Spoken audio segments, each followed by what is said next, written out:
As you can imagine, technique is everything. nhliberty.org. The odds.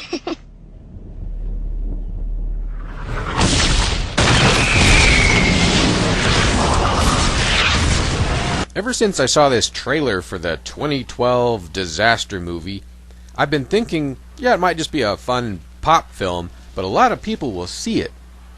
That will have an impact on markets and pessimism levels. And there were already models predicting silver would reach $200 an ounce around 2011. Well, now into the mix comes this article in an obscure evangelical mini-mag. An article much better written than, say, the latest Newsweek tale of imperial collapse. The mini-mag is called Personal Update, and it's put out by Koinonia House. Mary Miller, she's the director of research at Koinonia House. She calls her series The Convergence of 2012.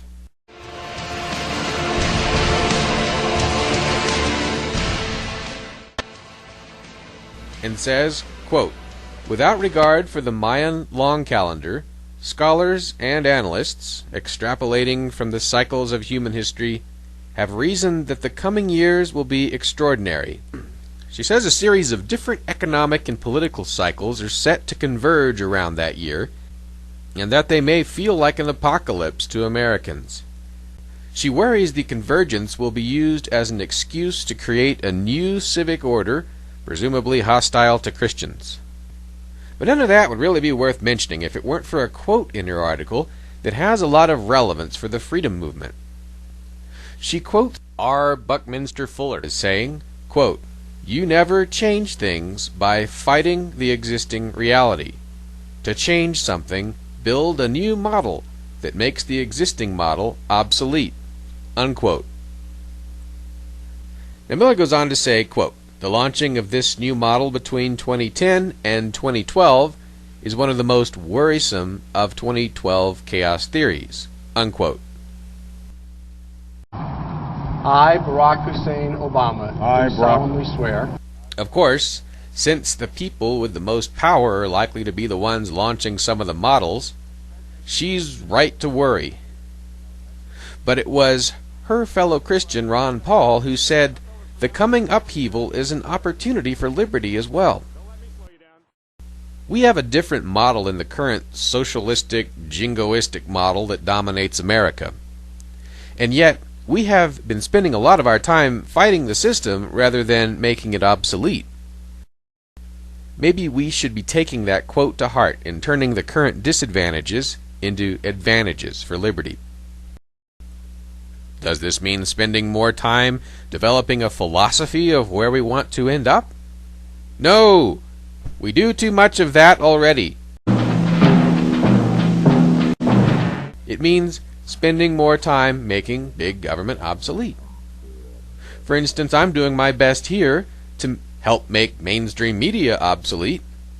That is a quasi-government institution, becoming more governmental by the year thanks to prospective bailouts and loan guarantees by authoritarians. The Porcupine 411 system already has replaced AAA, as far as I'm concerned, inside New Hampshire. I've used it once to get help with a dead battery. Carrying a firearm makes the police a bit more obsolete than they would be if you didn't. That stuff is just the start. We'll have to go much further to get to a point where people feel they don't need government. Or at least not big government. We are all these things and many more, but above everything else, we are free. Is there a government or quasi-government service you can help make obsolete? Or maybe just supplement? Maybe there's a way to bring recently laid-off government workers into this process in New Hampshire. Maybe reaching out to them and supporting them is more appropriate than just praising their layoff. For example, say the city of Keene lays off 5 road workers because of the downturn. Well, maybe that will result in some streets not getting plowed. Maybe the thing to do is link up with those folks who already have those skills. Maybe do what we can to help them start a private road maintenance service. This would improve our relations with city workers fearing for their jobs. It would help the roads and the people near them, and it would help us grow. I think Russell Canning already tried his hand at a bit of road maintenance, and there's been talk of us liberty lovers doing it for years. I don't know, I just know that I was struck by the quote, "You never change things by fighting the existing reality. To change something, build a new model that makes the existing model obsolete." Fighting the existing reality can help you grow your movement. It has its place, but we do need to focus on the obsolescence process more.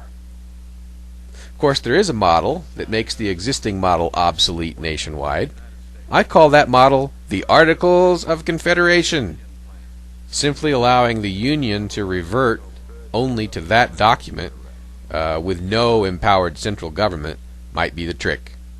Then you'd have 50 increasingly different models instead of one parasitic institution ruling over 300 million people like they were a single village. Either way, be the change you want to see in the world. What have you done today to make a government institution obsolete?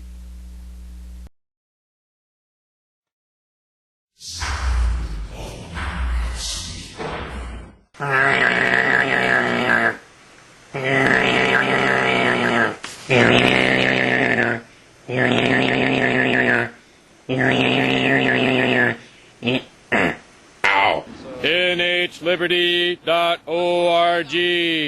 Gratuitas public domain parties.